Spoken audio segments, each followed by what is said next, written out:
Don't leave me hanging. It's go time.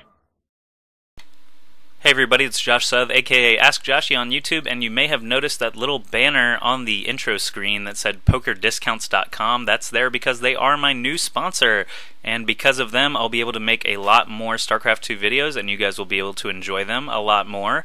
So please check out their site, PokerDiscounts.com. The way it works is all these online poker rooms like Ultimate Bet, Full Tilt Poker, things like that, they take a rake of every cash hand.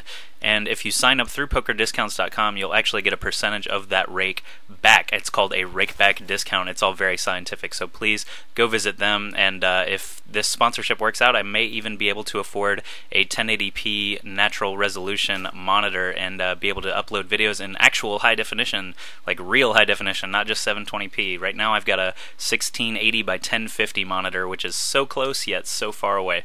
But anyway, we do have a game to cast finally, so we're going to have a game between HuK, the red Zerg over here on the right side, and everyone's favorite Protoss, HuK, the green Protoss up here on the top of Scrap Station. And so far, nothing. We haven't really missed anything while I was talking about PokerDiscounts.com. Hold your horses. Nothing crazy is going on here, but we do have HuK arriving in HuK's base, seeing what he is doing, and it looks like HuK is just gathering resources right now. Has not built a spawning pool or a hatchery or anything yet, so HuK is sitting pretty with his one pylon, one gateway actually already building. And finally a spawning pool does go down at 15 food. HuK is in and out of there with his probe, just jabbing away at these drones. And this game is going to be a pretty long one. I did speed through it real quick just to make sure it was entertaining, and there's a very good showcase of both Protoss and Zerg units, and both of them use tactics that I like to see, so hopefully it'll be entertaining for you guys as well. HuK building just another pylon and getting that first gas up pretty quickly. And HuK. I don't really know much about HuK, but HuK sent me some replays, and a couple of them were against HuK, so I think he is a practice partner of his and not just like a random ladder opponent. I don't think it was for a tournament either. But anyway, that spawning pool for HuK does complete, and he does start.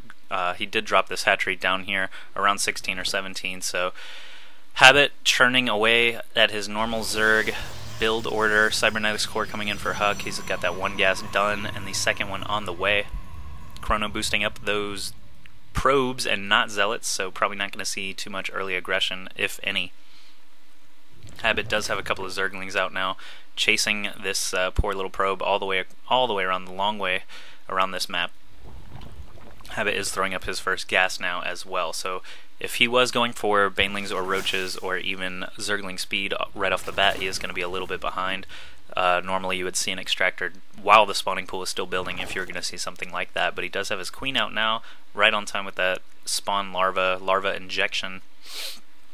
And this second hatchery does sprout up, and he begins building a queen immediately, so on top of the queen macro at least. HuK does have a couple of Zerglings now running rampant in his base, but he does have a Zealot out now to chase it around, make sure it doesn't do too much damage, if any damage, and it just shovels his blade right through that Zergling's face.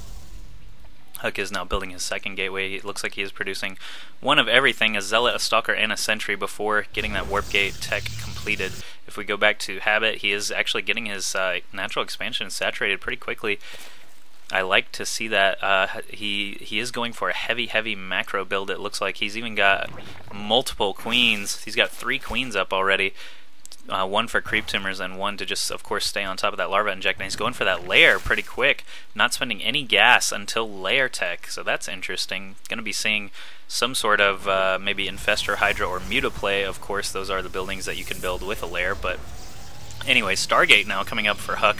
That's pretty interesting. I've seen HuK do a lot of aggressive play in the past, but not too much Stargate play. So I'm really curious to see what he will chrono boost first, and it is going to be a Phoenix and not a Void Ray. If it were a Void Ray, he probably would have built it even sooner and built it even closer to HuK's base, but HuK's lair still throbbing away here, trying to get completed, and HuK is going to show up at his base with just, what is that, a Stalker and a Sentry. And the Stalker pretty much just gonna poke his head in and run away. The Sentry actually killed by a couple of Zerglings there. No good for HuK, losing that 100 gas pretty much needlessly. But he did get a little peek at what HuK was doing. He knows that there is a natural down Pretty sure. Let's just take his vision just to make sure. Yeah, he did get a good glimpse at all that. So he does.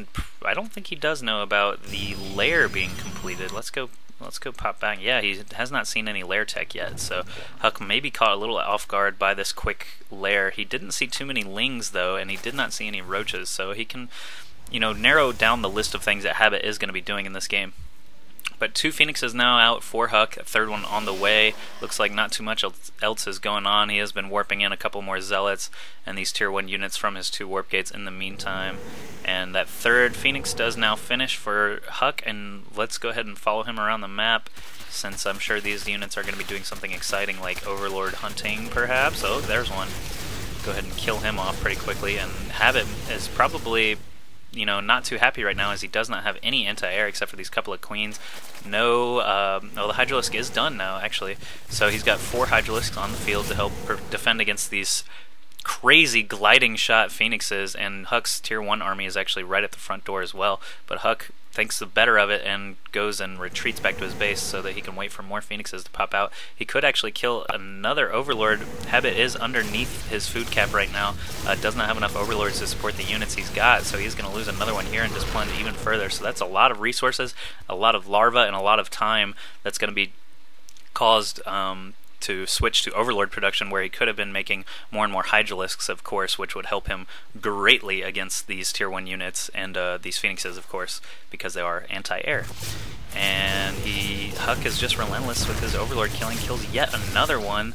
Habit looks like he just made a whole bunch of Overlords at one time so that he doesn't fall behind anytime soon, which is great. And he is on top of these larva injects. Even though you see this queen with so much energy, that's because he was able to actually drop creep tumors with a different queen and keep spawning larvae. He's got a ton right there at his main. And HuK still flying in with these Phoenixes. Looks like he's chosen 4 as his kind of magic number, and he's lifting all these drones and just killing drones with the Graviton beam lift. And oh, if we look at the production tab, he is getting a Dark Shrine. There's so much stuff going on. HuK is just a master of macro and micro, so he is able to do all these things and still build crazy tech buildings back at his base. Here we have a Twilight Council and a Dark Shrine. Twilight Council already completed. The Dark Shrine does take a really long time to build, so won't see any Dark Templar just yet. But Habit falling behind quickly, having all these drones of his killed and then having to use up all his larva time and minerals to make more and more Overlords. HuK really is just abusing these incredibly fast and incredibly powerful Phoenixes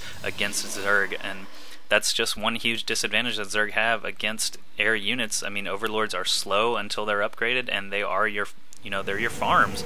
You have flying farms. I never actually really liked that mechanic, but I do play Zerg myself, so I've learned to try and keep my Overlords close to home near my AA units, and looks like that's exactly what Habit is going to be doing now.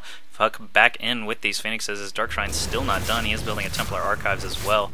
And it looks like a couple of cannons and ground upgrades, but comes in, gets 1 drone, and pretty much says, alright, screw it. He's figured out the Phoenix play. He's got Hydralisks ready to go at both locations. If we check the Army tab, now I want to check the Units tab. He's got 16 Hydralisks all over the field, and so that will help deter this Phoenix play from HuK. But HuK, no slouch, obviously building up his Tier 1 army at the same time. He's got 2 more gateways incoming. His Dark Shrine is finished. Looking for... I do not want to miss these Dark Templar. There are 2 on the field somewhere, but I don't... Oh, there they are. Heyo. I found you, Dark Templar. It looks like they killed off a bunch of drones back here and have since started walking up into the main of Habit, and Habit is making an Overseer right here, and it's going to finish just in time for these Hydras to blow up that Dark Templar, but not after he gets just a bunch of kills. And another Overseer over here with this other pack of Hydras are going to stop the Dark Templar threat for now. Templar Archives, wow, I came over just in time to see Psionic Storm start researching, and it looks like we got a whole bunch more gateways coming in for HuK. Like I said, he's very good at macro. He's had this expansion up and running. I didn't point it out, but you could have seen it on the mini-map. We knew what he was